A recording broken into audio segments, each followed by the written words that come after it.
Le cauchemar que vivent les Togolais depuis près de 60 ans a pris un tournant inquiétant ces dernières années. La situation s'est empirée depuis 2020 avec le énième hold-up électoral opéré par le clan au pouvoir. Ce dernier en a profité pour tout verrouiller, rétrécissant l'espace civique et confortant la position du Togo dans les monarchies où le prince peut disposer de la vie ou de la mort de ses sujets.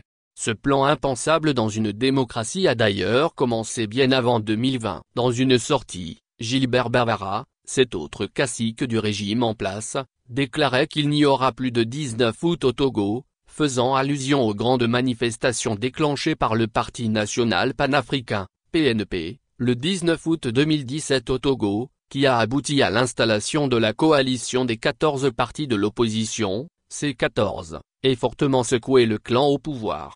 Depuis cette déclaration, le régime n'a cessé de fermer l'espace civique, interdisant tout regroupement, toute réunion, bref, toute manifestation des partis politiques de l'opposition et des organisations de la société civile togolaise légalement constituées. En mai 2019, profitant de la présence des députés mal élus acquis à sa cause à l'Assemblée nationale, il a fait non seulement réviser la Constitution pour remettre le compteur à zéro à Fort Gnassingbé, mais aussi adopter le 7 août 2019 la loi sur les manifestations qui restreint sévèrement la liberté de manifestation au Togo. Le 28 décembre 2019, le régime interdit une manifestation de la société civile qui devrait se rassembler pour exiger la libération des citoyens arrêtés lors des manifestations politiques dans le pays. En juin 2022, le ministre de la Sécurité, Yark Damlam interdit une manifestation de la DMK, une organisation regroupant 7 partis de l'opposition et 6 organisations de la société civile, qui voulaient protester contre la vie chère, la mauvaise gouvernance et l'impunité.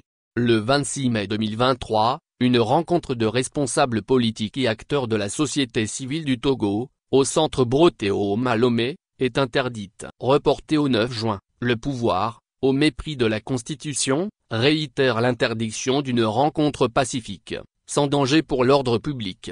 Le 15 avril 2023, la manifestation de Togo debout pour relever les manquements contenus dans le rapport sur la gestion des fonds de Covid-19, a été interdite par le pouvoir. Avant cela, un meeting prévu le 1er avril avait aussi été interdit. Une cérémonie de lancement d'un projet sur la liberté d'association et de réunion au Togo, porté par l'ONG Solidarité et Action pour le développement durable, SADD, les universités sociales du Togo, UST, le syndicat national des praticiens hospitaliers du Togo, SINFO, entre autres qui devrait se tenir le 11 octobre 2023 à l'Agora Sangor à Lomé, a été empêché.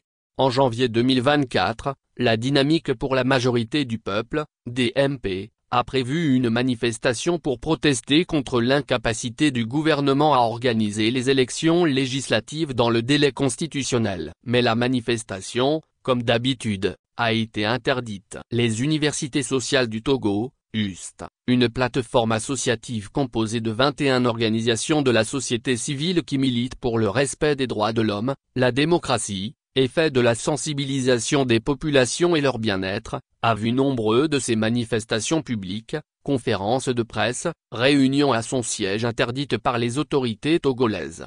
Parallèlement, l'on a assisté à des interdictions d'autres manifestations des partis politiques et des organisations de la société civile, même dans leur propre siège. Souvent, ce sont des soldats lourdement armés qui débarquent au siège de ces partis politiques ou organisations de la société civile et dispersent les rencontres à coups de gaz lacrymogène.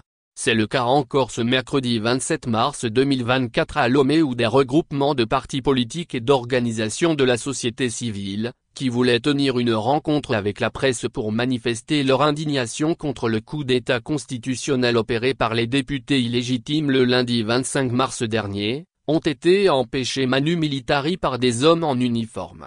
Et cela dure depuis plusieurs décennies déjà. Au mépris des règles constitutionnelles, le pouvoir en place interdit tout rassemblement dans le pays. Il annihile les libertés et réprime violemment toute manifestation. Des limites du système des Gnassingbé qui se résument à l'arbitraire, au déni de démocratie et de refus de confrontation avec l'adversaire. Au Togo, les interdictions intempestives et récurrentes du système politique au pouvoir, à l'égard des activités politiques, ont eu pour conséquence majeure la désertion de la liberté d'expression et d'opinion politique alternative, du champ de l'action politique. L'action politique est désormais quasiment interdite pour tout parti politique ou mouvement politique porteur d'une opinion contraire à la volonté du pouvoir. Cette situation met en péril la cohésion nationale et le pouvoir mesure mal les conséquences sociales et sociétales qu'elle pourrait entraîner.